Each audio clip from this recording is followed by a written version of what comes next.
નમસ્કાર, ખબર ગુજરાત સાથે હું છું મનીષ। રાજ્યના તમામ સમાચારો જોવા છે અને સૌથી પહેલા વાત કરવી છે, બિલ્ડરો વિરોધ પર ઉતર્યા છે અને એનું કારણ છે જંત્રીનો ભાવ। કારણ કે જંત્રીના ભાવમાં અચાનક જ ધરખમ વધારો કરાયો અને ત્યારબાદ આખા રાજ્યમાં બિલ્ડરો એના વિરોધમાં છે। જંત્રીના ભાવ વધારાને લઈને રાજકોટમાં આજે મોટી સંખ્યામાં કામદારોની સાથે બિલ્ડરો પણ મેદાનમાં ઉતર્યા। હાથમાં પાટિયા હતા, બેનરો હતા અને સૂત્રોચ્ચાર થઈ રહ્યા હતા।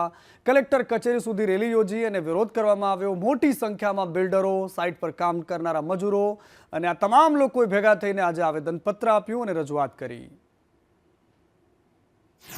જંત્રીનો જે ભાવ વધારો કર્યો છે લગભગ 4 ગણાથી માંડીને 15 થી 20 ગણા સુધીનો વધારો છે, જે અસહ્ય છે, જે આ બાંધકામ ઉદ્યોગને મરણતોલ ફટકો પાડશે અને સાથોસાથ મિલકતો ખૂબ મોંઘી થશે। ખાસ કરીને તો મૌન રેલી છે અને આવેદનપત્ર જે આપવામાં આવેલું છે તે આવેદનપત્ર ઓનલી ટુ ઓનલી આપણા બિલ્ડર એસોસિએશનનો જે અત્યારે ઉદ્યોગ સાવ ઠપ થઈ ગયો છે એના લગતા અમારા 8 થી 10 પ્રશ્નો છે તેને લગતા જ અમે આવેદનપત્ર આપવામાં આવી રહ્યું છે। મેસેજ નાખ્યો અને મીટિંગ લીધી તો આપ જોશો કે આજે અમારો ધારણા મુજબ 8 થી 10,000 લોકો આવવાના છે। મૌન રેલી એટલે છે કે મૌન થકી અમે સરકારને સમજાવવા માંગીએ છીએ કે બાંધકામ ઉદ્યોગ તો ઠીક, બાંધકામ ઉદ્યોગ સંલગ્ન જેટલા ઉદ્યોગ છે એ બધા બંધ પડ્યા છે। છેલ્લા 8 મહિનાથી આ કોર્પસમાં બિલ્ડિંગ પ્લાન મંજૂર થતા નથી, કમ્પ્લીશન આવતા નથી। 15 મીટરની નીચે હાઇટ એટલે ઓનલાઈન જે છે એ જ મંજૂર કરવામાં આવે છે। 11 જાતના જુદા જુદા પરિપત્રો કર્યા, એના હિસાબથી બધું કામકાજ અટકી ગયું છે। ફાયર એનઓસી મળતા નથી, એટલે ઘણા બધા મુદ્દા લઈને અમે આજે મૌન રેલીનું આયોજન કર્યું છે। મન કી બાત સાંભળી હશે, પરંતુ બિલ્ડરોએ રાજકોટમાં મૌન કી બાત કરી અને આ જ વાત આજે નડિયાદમાં પણ જોવા મળી। નડિયાદમાં પણ બિલ્ડર્સે સરકાર સામે બાયો ચડાવી છે। અસહ્ય ભાવ વધારાના વિરોધમાં નડિયાદ રિયલ એસ્ટેટ અને ડેવલપર્સ એસોસિએશને જિલ્લા કલેક્ટરને આવેદનપત્ર આપ્યું। આ સાથે જ આજે શહેરોમાં પણ અલગ અલગ જગ્યાએ બિલ્ડરો દ્વારા આ જ પ્રકારે વિરોધ કર્યો। જંત્રીનો જે અસહ્ય વધારો થયો છે, કમરતોડ વધારો થયો છે, લગભગ જૂની જંત્રીથી 10 ગણો વધારો કરવામાં આવ્યો છે, એના વિરોધમાં અમે આવેદનપત્ર આપ્યું છે। ત્યારે કલેક્ટરશ્રી સાહેબે આશ્વાસન આપ્યું છે કે અમે ખરેખર હવે ગ્રાઉન્ડ લેવલે જ તપાસ કરીને કરીએ છીએ અને એમના તરફથી રિસ્પોન્સ ઘણો સારો મળ્યો છે અને તે અમને એવું લાગે છે એમની વાતો પરથી કે ખરેખર એ રસ લઈને જંત્રીના એમાં જે સૂચિત જે છે એમાં ઘણો ઘટાડો થશે એવું લાગે છે। અને મહેસાણામાં નસબંધી કાંડ થયું અને આ કાંડમાં ટાર્ગેટની વાત આવી કે તમે જાઓ, છૂટા છો, લઈ આવો લોકોને અને લઈ જાઓ કમિશન, જેને પણ કરાવ્યું હોય નસબંધી અને કરાવી દો। અને આવા જ ટાર્ગેટ પર છૂટા થયેલા કેટલાક કર્મચારીઓએ જિલ્લા વિકાસ અધિકારીએ આ વાતને નકારી કાઢી। એમણે કહ્યું કે ના, આ પ્રકારનો કોઈ જ અમે ટાર્ગેટ નહોતા આપતા, નસબંધી કાંડમાં ટાર્ગેટ ન આપતા હોવાનો દાવો પોકળ સાબિત થયો। કારણ કે આ મામલે ડીડીઓએ તપાસમાં કહ્યું હતું, પરંતુ બીજી બાજુ નોટિસ પણ વાયરલ થઈ છે। તપાસ કમિટીની રચના કરવામાં આવી છે અને એની સાથે સાથે CDHOની ટીમ સમગ્ર મામલે તપાસ કરી રહી છે। હાલમાં 2 કર્મચારીઓને સસ્પેન્ડ કરાયા છે। તપાસમાં જો કોઈ ટાર્ગેટ આપીને કામગીરી થઈ હશે તો તેની સામે પણ કાર્યવાહી કરવામાં આવશે તેવી વાતો થઈ રહી છે। एक हमारा जिला लेवलના તપાસ કમિટી જો હેડેડ બાય CDHO, તો હી ઇઝ મોનિટરિંગ અને આમાં નેક્સ્ટ જો ટાર્ગેટની વગર કોઈ એવી પ્રકારની ઘટના બની છે તો એના ઉપર એક્શન લેવામાં આવશે। ઓલરેડી જો ઘટનાના જો જિમ્મેવાર વ્યક્તિઓ છે તો એના સામે અમે કડક કાર્યવાહી લઈ લીધી છે। અમારે 2 જો એ કર્મચારીઓ હતા તો એને અમે સસ્પેન્ડ કર્યા છે અને એવા પ્રકારના બાકી કોઈ ઘટના સામે આવશે તો એ મુજબ જ એક્શન લેવામાં આવશે। ભાજપા સરકારના નેજા હેઠળ કેવું ચાલે અને ખુદ આરોગ્ય મંત્રીશ્રી એમ કે અમે કોઈ લક્ષ્યાંક નથી આપ્યો નસબંધીના ઓપરેશનનો અને બીજી બાજુ આરોગ્ય વિભાગનો જિલ્લાના અધિકારી પોતે જ પત્ર દ્વારા લખે। હું સરકારને પૂછવા માગું છું, આરોગ્ય મંત્રીને, કે તમારા વિભાગમાં એક તરફ નીચે અધિકારીઓ આરોગ્ય માટેના નસબંધીના ઓપરેશન માટેનો લક્ષ્યાંક આપે છે અને આપશ્રી પત્રકારોને, માધ્યમોને ગેરમાર્ગે દોરવા, ગુજરાતની જનતાને ગેરમાર્ગે દોરવા માટે આવો કોઈ લક્ષ્યાંક નથી એવી લીપાથોપી કરો છો। આ જે ઘટના સામે આવી છે એની તપાસ ચાલી રહી છે। આ તપાસ દરમિયાન 2 એવા જે કર્મચારીઓ છે એમને સસ્પેન્ડ પણ કરવામાં આવે છે અને પારદર્શિતા પ્રમાણે તપાસ પૂર્ણ થશે ત્યારે અહેવાલ પણ મીડિયાના માધ્યમથી પ્રદર્શિત કરવામાં આવશે। પરંતુ આ પુરુષોની એવી નસબંધી નથી મનીષભાઈ કે જે કટોકટીના સમયમાં માન્ય સંજય ગાંધીજીએ કરાઈ હતી। કોંગ્રેસ પોતાનો કાળો ઇતિહાસ જોઈ લે, પોતાના કાળા ઇતિહાસમાં કઈ રીતે પુરુષ નસબંધી કટોકટીના સમયમાં કરવામાં આવી છે એ સર્વને વિદિત છે। અને હવે વાત કરવી છે અમદાવાદના એ સૌથી મોટા તાંત્રિક જેણે સિરિયલ કિલિંગ કર્યું અને એક પછી એક લોકોને મોતને ઘાટ ઉતાર્યા અને ખુદ પણ મોતને ભેટ્યો. 12 હત્યા કરનારા સિરિયલ કિલર તાંત્રિકને લઈને નવા ખુલાસાઓ થયા છે કે દુકાનેથી એ 20 રૂપિયામાં સોડિયમ ખરીદતો હતો અને ત્યારબાદ એ લોકોને પીવડાવતો હતો ઠંડા કલેજે. પરંતુ અમદાવાદના વેજલપુરમાં અક્ષરધામ સોસાયટીમાં એનું ઘર છે. તાંત્રિક વિધિ જે પોતાના ઘરમાં જ કરતો હતો. અનેક લોકો હત્યારા પાસે તાંત્રિક વિધિ કરવા માટે આવતા હતા. રવિવાર હોય કે મંગળવાર, આ બંને દિવસોમાં એના ઘરે જબરદસ્ત ભીડ રહેતી. કેટલાક લોકોના ઘરે જઈને પણ આ ભાઈ તાંત્રિક વિધિ કરતા હતા. લોકોને કહેતા હતા કે અમીર બનવું હોય તો મારી પાસે આવો. એના ઘરમાં 2 દીકરી પણ છે, એક દીકરો પણ છે અને એની પત્ની પણ છે જે એમની સાથે રહેતા હતા. પરંતુ આ ભાઈનું મુખ્ય કામ માત્ર ને માત્ર લોકોને ચૂનો ચોપડવાનું હતું. અને પૈસે દો વરના માર ડાલેંગે. જામનગરમાં ભૂમાફિયાઓના ત્રાસથી એક વેપારીએ ઝેરી દવા ગટગટાવીને આપઘાતનો પ્રયાસ કર્યો.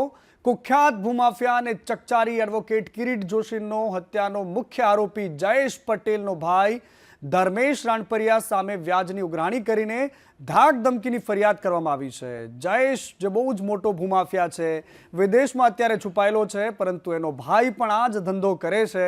ઘનશ્યામ ચોવટિયા નામના વેપારીએ 1.5 વર્ષ પહેલા 8 લાખ રૂપિયા 10% વ્યાજે લીધા હતા અને ત્યારબાદ વ્યાજ સહિત વેપારીએ કુલ રૂપિયા 15,20,000 ચૂકવી દીધા. આરોપીએ ધર્મેશ રાણપરિયાને વેપારી પાસેથી 6 કોરા ચેક અને રોકડા 6 લાખ રૂપિયા લીધા. તેમ છતાં પણ આરોપી દ્વારા વ્યાજની બાકી રકમ 30 લાખ રૂપિયાની પઠાણી ઉઘરાણી કરવામાં આવતી હતી. જાનથી મારી નાખવાની ધમકીઓ આપવામાં આવતી હતી અને આ જ પ્રકારની પરિસ્થિતિ આખા ગુજરાતમાં છે.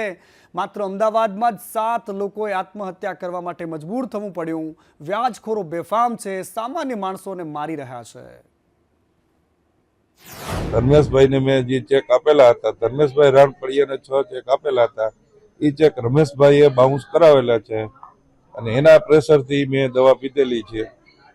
આટલું કહું છું. રમેશભાઈ ગોરસિયાએ 23 લાખ મારે ભરવાની લોન હતી કેપરી બેંકની. એ લોકોએ અલગ અલગ જગ્યાએથી આરટીજીએક્સ માર્યું 4 જગ્યાએ. જે આ કામના આરોપી છે એમના દ્વારા ફરિયાદીને 8 લાખ જેટલા રૂપિયા વ્યાજે આપવામાં આવેલા હતા. મહિને 10% લેખે વ્યાજ આપવામાં આવેલા. આ મુદ્દલ તેમજ વ્યાજ તમામ વસ્તુ ચૂકવવા છતાં પણ જે આરોપી દ્વારા ફરિયાદીને વારંવાર પઠાણી ઉઘરાણી કરી અને વધારાના પૈસાની માગણી કરવામાં આવતી હતી. જે બાબતની ફરિયાદ સિટી A ડિવિઝન પોલીસ સ્ટેશનમાં નોંધવામાં આવેલી છે. અને આ સિવાય આ કામમાં એક સહાયક છે, એમના દ્વારા પણ એક મકાન બાબતેની મેટર હતી આ જે ફરિયાદી સાથેની છે. એ મેટરમાં પણ જે આરોપી દ્વારા વચ્ચે રહી સમાધાન પેટે ફરિયાદીના અમુક ચેકો મેળવી અને આ ચેકોને વટાવવા માટેની પણ આગળની કાર્યવાહી કરી હતી.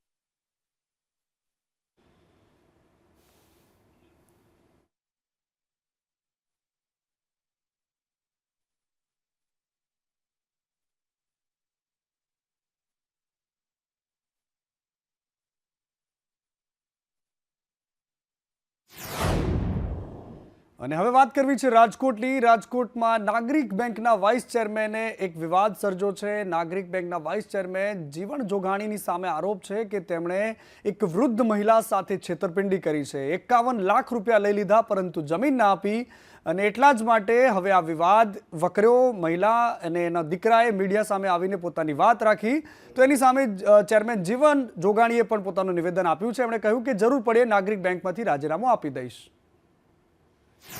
આમાં પર્સનલ મેટર છે. નાગરિક બેંકને આમાં લેવા દેવા શું છે? પર્સનલ મારી પર જે નાગરિક બેંકને છાંટા ઉડાડે તો હું રાજીનામું દઈ દઈ. મને કાંઈ શોભાની જરૂર નથી, હોદ્દાની જરૂર નથી. પણ નાગરિક બેંકનો પ્રશ્ન છે એ પર્સનલ જીવનભાઈ અને પાર્ટીનો છે. 51 લાખ લઈ પછી મને મળવા જ નથી આવ્યા કદી. એકવાર મેં બેંક હું પહેલાં વાઇસ ચેરમેન હતો ત્યારે આવ્યા, ત્યારે એમને વાતો કરીને વહી ગયા પણ કાંઈ કર્યું નહીં એ લોકોએ. પછી મનજીભાઈ ગુજરી ગયા 99%. મેં જમીન વેચી અને માલિયાણ જીવનભાઈ જાગણીને મેં જમીન લીધેલી મારા ઘરના આવે તો 51 લાખ રૂપિયા આપ્યા છે.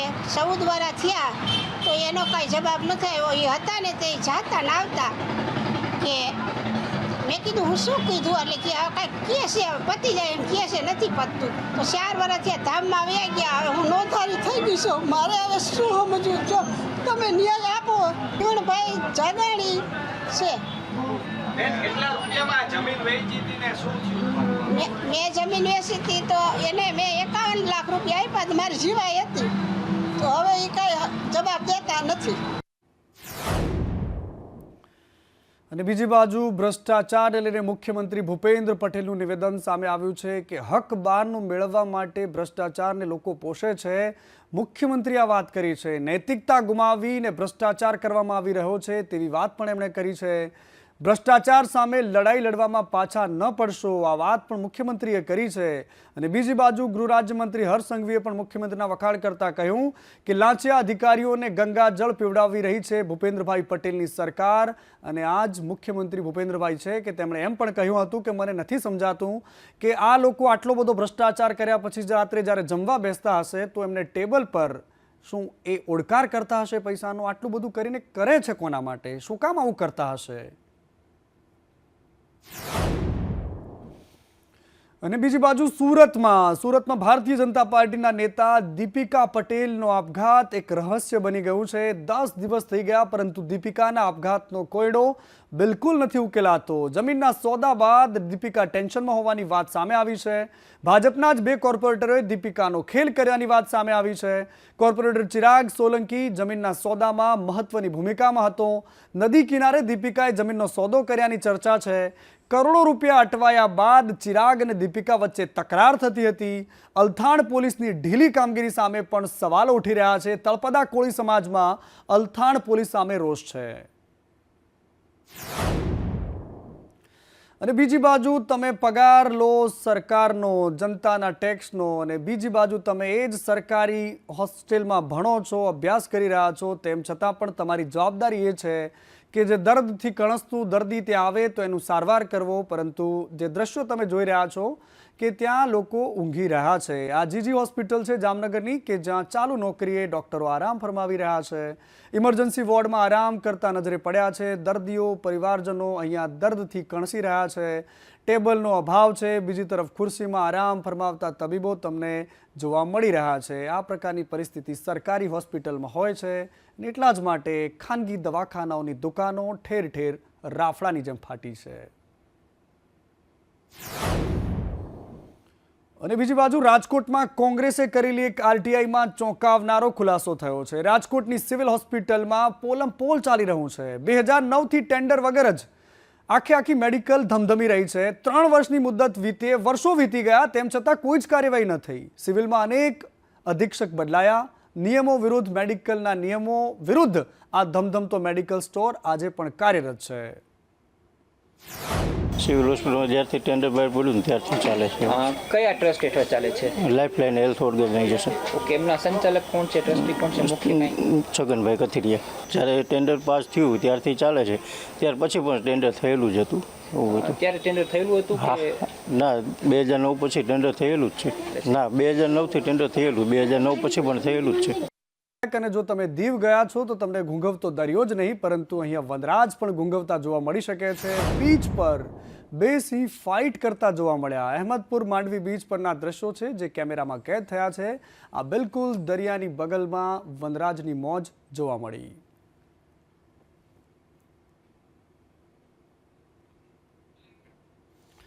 આ દ્રશ્યો કોઈ પ્રવાસીએ પોતાના કેમેરામાં કેદ કર્યા છે પરંતુ જબરદસ્ત આ 2 સિંહો વચ્ચેની ફાઇટ કહી શકાય એના આ દ્રશ્યો જોવા મળી રહ્યા છે કે દીવના દરિયાની બિલકુલ બગલમાં વનરાજની આ ફાઇટ જબરદસ્ત છે.